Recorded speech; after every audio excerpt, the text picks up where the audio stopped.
একটু মনে করে দেখেন যে গত কয়েকটা বইমেলায় কিন্তু নানান অজুহাতে ইসলামী প্রকাশনাগুলোকে স্টল বসাতে বাধা দেওয়া হলেও ধর্মভিত্তিক ইসকনকে ঠিকই স্টল দেওয়া হয়েছিল। 90% মুসলিমদের দেশে এইটা আসলে কেন ছিল, মানে এই বৈষম্যটা কেন ছিল? সবচেয়ে বড় কথা, এই বিষয়টা তখন আসলে উচ্চবাচ্চাও করা যায় নাই। বুয়েটের আবরার ফাহাদ সম্পর্কে আমরা সবাই জানি। তাকে যখন দুনিয়া থেকে সরানো হয়, তার মাস্টার মাইন্ড ছিল কিন্তু বুয়েট ছাত্রলীগের ওই সময়ের আইন সম্পাদক অমিত সাহা। 2019 সালের নয়া দিগন্তের খবরে উঠে আসে অমিত শাহ ইসকনের সদস্য ছিল এবং মামলার শুরুর দিকে জড়িত সবাইকে গ্রেফতারের চেষ্টা করা হলেও কোনো এক অজানা কারণে লিস্ট থেকে ওই অমিত শাহর নামটা বাদ দেওয়া হয়েছিল। অথচ আবরার ফাহাদ ঘটনায় জড়িত থাকা অন্যতম বড় নাম ছিল এই অমিত সাহা। প্রশ্ন হচ্ছে, তার নাম কিভাবে লিস্ট থেকে বাদ পড়ে যায় এবং কে বাদ দেওয়ায়? যদিও পরবর্তীতে তোপের মুখে তাকে আবার গ্রেফতার করা হয়েছিল, কিন্তু শুরুতেই তার নাম যে বাদ চলে যাওয়া, এইটা কিন্তু একটা প্রশ্নের উদ্বেগ করেছিল। মানে ইসকন এমন এক সংগঠন যারা খুবই শক্ত খুঁটির উপর দাঁড়িয়ে আছে, যা আমরা হালকা করে আন্দাজ করতে পারছি এই খুঁটি মূলত ভারত। নিরাপত্তার জন্য বাংলাদেশ যেহেতু ভারতের জন্য খুবই গুরুত্বপূর্ণ, তাই যে কোনো উপায়ে বাংলাদেশের উপর প্রভাব রাখতে চাইবে ভারত, এটাই স্বাভাবিক। এবং এর প্রভাব রাখার একটা অন্যতম মাধ্যম হিন্দুদের উগ্র এই ধর্মীয় সংগঠন ইসকন। ইসকন মূলত একটি বৈশ্বিক সংগঠন যেখানে সনাতনী ধর্মের ওই মানুষগুলোই আছে যারা কৃষ্ণকে ভগবান মনে করে। এই জন্য কিন্তু সনাতনী ধর্মের অনেকেই আবার ইসকনকে সমর্থন করে না, কারণ সনাতনী ধর্মে দেবতার সংখ্যা আরো বেশ কিছু আছে। কিন্তু শুধু ধর্মের মধ্যে এই ইসকন আবদ্ধ না, এইটার মাধ্যমে একটা বিশাল রাজনৈতিক উদ্দেশ্য হাসিল করতে চায় ভারত, যা ইতিমধ্যে হয়তো বুঝেও গেছেন। এবং এই রাজনৈতিক উদ্দেশ্য সম্পর্কিত কাজের জন্য ইসকন কিন্তু বিভিন্ন জায়গায় উস্কানিমূলক বক্তব্য এবং এই টাইপের বিভিন্ন কাজ করে থাকে, যেই কারণে কিন্তু কানাডা এবং সিঙ্গাপুরের মতো দেশেও কিন্তু এইটা নিষিদ্ধ হয়েছে। কিন্তু বাংলাদেশে সগর্বে এই ইসকন টিকে আছে এবং শক্ত একটা ব্যাকআপ নিয়েই টিকে আছে।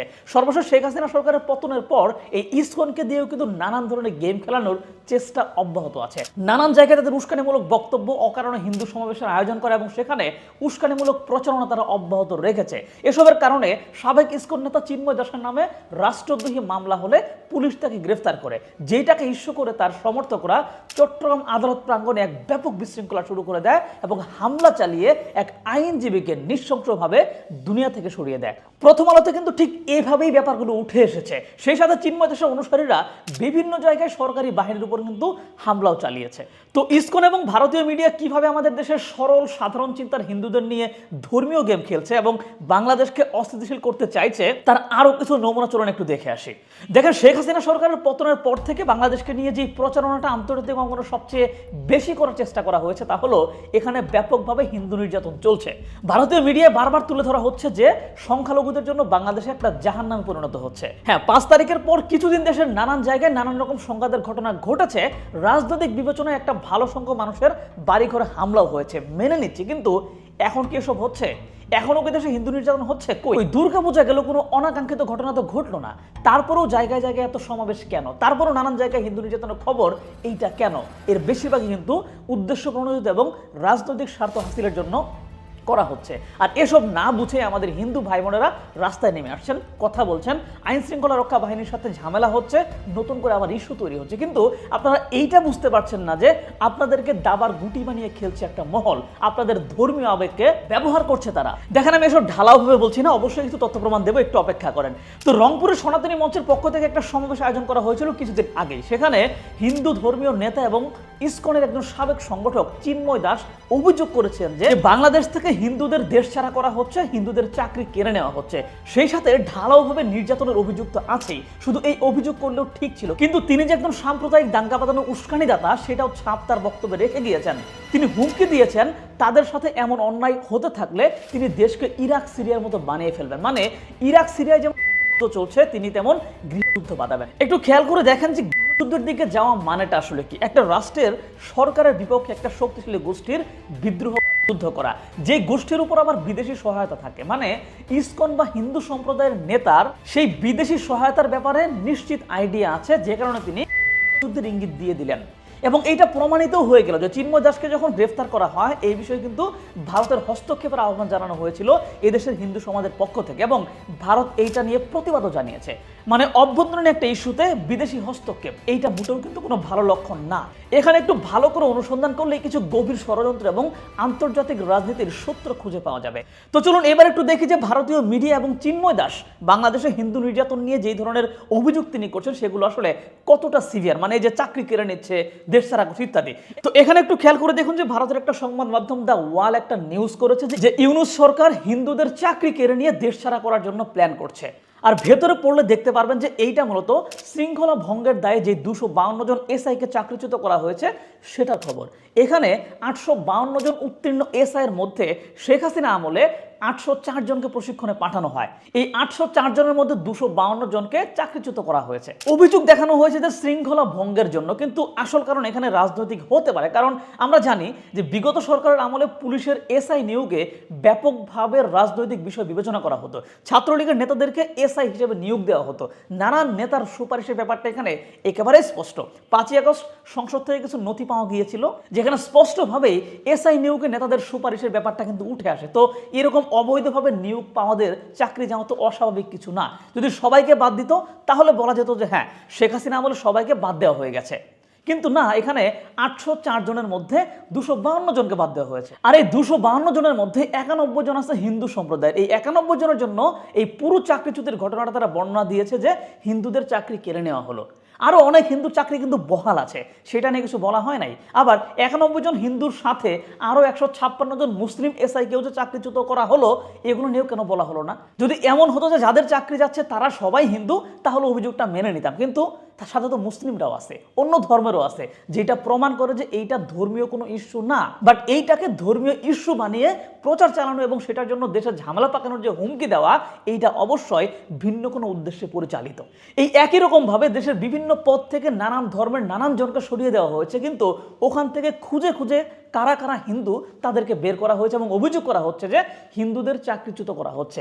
আমার পরিচিত শিক্ষিত এবং সচেতন হিন্দু ভাইরা কি বুঝেন না এসব? বাংলাদেশের সংখ্যালঘুদের রাজনৈতিক গুটি বানিয়ে খেলা হয়, আপনারা না জেনে বুঝে এই গুটিতে পরিণত হন। কেউ কি এমন প্রমাণ দেখাতে পারবেন যে জাস্ট একটা মানুষ হিন্দু বলে তাকে কোনো চাকরি থেকে বের করে দেওয়া হয়েছে, জাস্ট হিন্দু বলে তাকে দেশ থেকে বের করে দেওয়া হচ্ছে? পারবেন না। হ্যাঁ, রাজনৈতিক পরিচয়ে হয়তো কোনো হিন্দু নেতাকে আক্রমণ করা হতে পারে, সেটা রাজনৈতিক পরিচয়ের কারণে, তার ধর্মীয় পরিচয়ের কারণে না। তারপরেও কিসের জন্য কাদের কথা রাস্তায় নেমে আসছেন, এখানে কিন্তু অবশ্যই কোনো সন্দেহের আলামত খুঁজে পাওয়া যায়। যাদের কথা রাস্তায় নামতেছেন তাদের কিছু উদ্দেশ্য নিয়ে জানা দরকার। এই যে চারদিকে হিন্দু নির্যাতনের খবর এতভাবে ছড়ানো হচ্ছে, এতে আসলে কাদের লাভ, কি লাভ, চলুন দেখি। প্রথমত, দেশের প্রায় 10% মানুষ হচ্ছে হিন্দু, সংখ্যাটা কিন্তু কম না।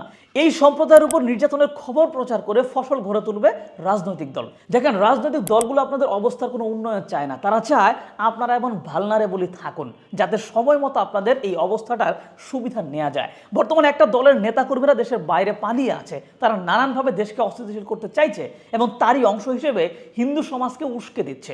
সাধারণ কোনো ঘটনায় ধর্মীয় ইস্যু যোগ করে হিন্দুদের আবেগ নিয়ে খেলছে। হিন্দু সম্প্রদায়কে বারবার ভুল বোঝানো হচ্ছে, তাদেরকে দেশ থেকে বের করে দেবে, সুতরাং মাঠে নেমে আসো। সব মিথ্যে কথা, এগুলো সবই রাজনৈতিক চাল, আপনাদের ইউজ করে ক্ষমতায় যাওয়ার চেষ্টা।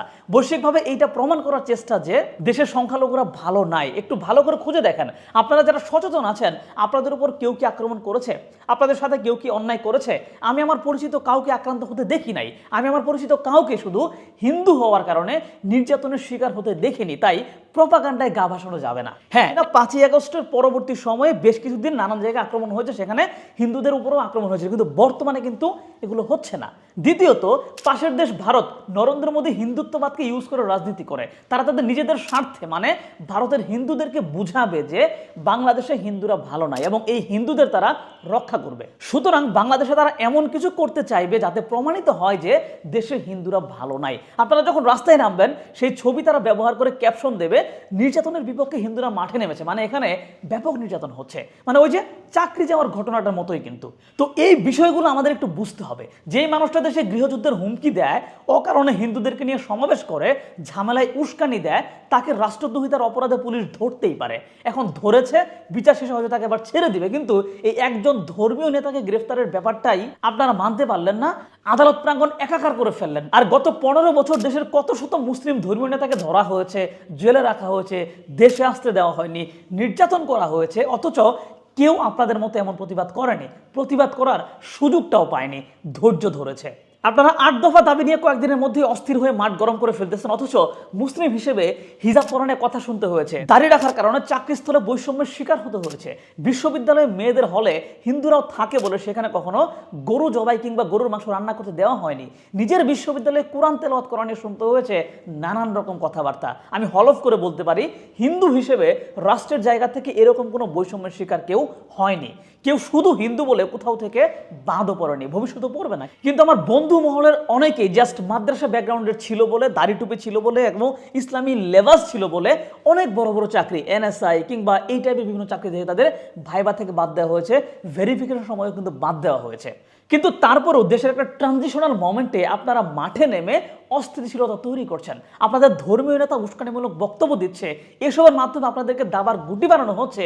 এইটা একটু বোঝার চেষ্টা করুন। ভারতের বিজেপি যেমন সে দেশের হিন্দু সমাজকে বুঝায় যে ভারতের হিন্দুরা খুব বিপদে আছে, মোদি ক্ষমতায় না আসলে সবকিছু মুসলিমরা দখল করে নেবে, সেরকমভাবে ইসকন সহ আরও বিভিন্ন প্রক্রিয়ায় বাংলাদেশের হিন্দুদেরকেও সেম জিনিসটা বোঝানো হচ্ছে। তাদেরকেও ইউজ করে বাংলাদেশের রাজনীতিতে হস্তক্ষেপ করা হচ্ছে। বাংলাদেশের সফট পাওয়ার দিয়ে রাজনীতি করার যেই সবচেয়ে বড় ভারতীয় টোলস, এইটা ওই ইসকন। সো বিভিন্ন সময় দেশের মুসলিমরা ধৈর্য ধরেছিল, সো এবার একটু আপনারাও ধৈর্য ধরেন এবং একটু সময় দেন। আমরা সবাই মিলে বর্তমান সরকারকে পথ দেখাই, যাতে তারা দেশটাকে একটা সুন্দর বাংলাদেশ হিসেবে উপহার দিতে পারে। তো সবার শুভ বুদ্ধির উদয় হোক এবং আমরা শান্তিপূর্ণ বাংলাদেশ প্রত্যাশা করি।